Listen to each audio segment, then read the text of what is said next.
you're a witch, particularly a female witch, and you don't know who Hypatia of Alexandria is, you should. Because the nature of Hypatia's life and death serves as a lesson for witches, both as a caution, but also an inspiration. And I'll tell you why I'm talking about Hypatia. She came up in a conversation earlier in the week on a live I was in.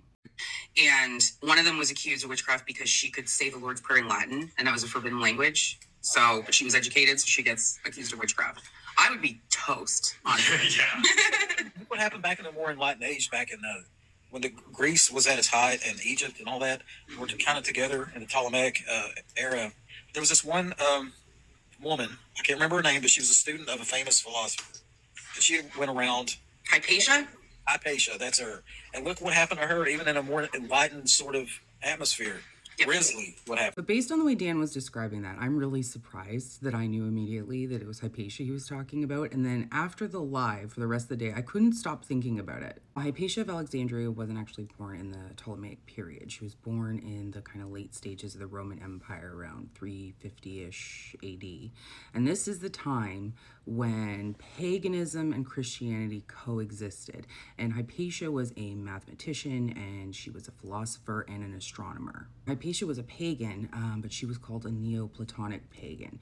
And that type of paganism isn't about so much the old gods or polytheistic worship. It was about the concept of the one. So the one is the one universal energy, the energy that created all gods, the energy that we come from, the energy that everything comes from. And it very much aligns with what I believe at my core. The heart of it, the sun is the one, light is the one, shadow is the one. There were three main principles with Neoplatonism. One, the new, which is like the divine spirit, divine mind, the realm of perfect forms. So when you think of like your soul in its whole perfect form, there's the psyche, which is the world soul. That's like the living, breathing force that emanates from the one and connects everything together. Now, in a world that's typically ruled by men, Hypatia was an incredible female mind. She was even the teacher at the Neoplatonic school, and interestingly, she taught both pagans and Christians because they were all coexisting together at the time.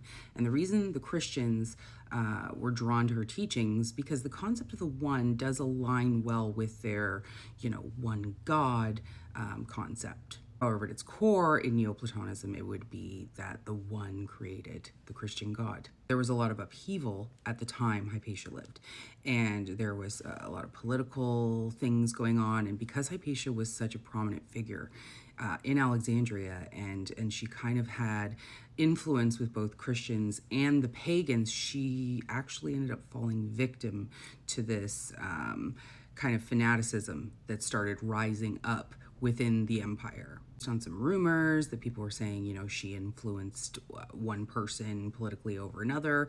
A sect, an extremist sect of Christians actually grabbed her. They believe she was about 60 years old at the time.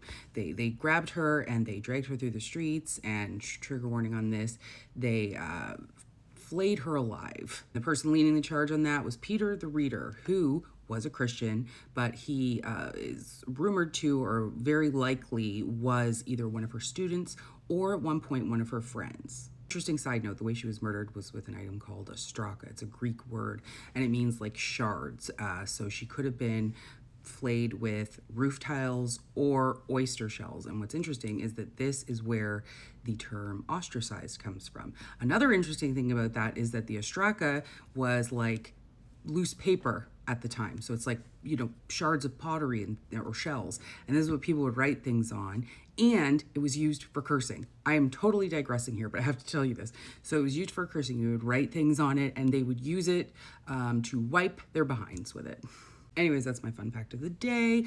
But back to Hypatia. Because she was such a well-known figure, and because she appealed to and was respected by both pagans and Christians, her death completely disrupted the community. Both Christians and pagans were furious about it. The Christians that killed her were the fanatics. Also interesting is that none of Hypatia's writings survive today, but her influence and her memory was so strong that we know about her still. And Dan brought her up in that live. Again, the description, I'm really surprised that I immediately jumped on Hypatia. However, we were talking about, educated women and speaking to Christians and trying to bridge gaps. And then that's when he brought her up.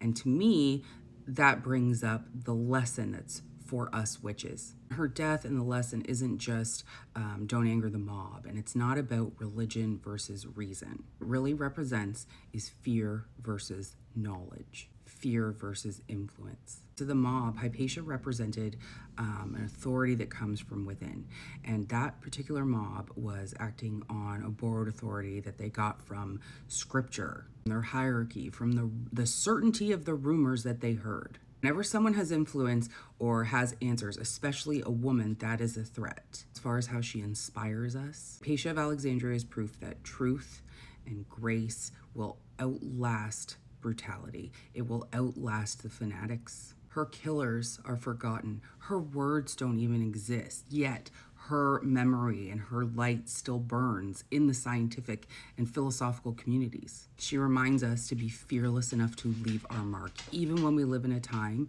when that mark, that brilliance, that knowledge is feared or vilified or demonized. She also reminds us to speak our truth and speak our wisdom, but keep our protections in place. Because with witches, when the world goes crazy and when the world forgets how to think, we remember how to see. I think that's the message, and that's why she popped up for me this week in such a quick way. I could have missed it, but I just couldn't get it out of my head. Hypatia, this one is for you.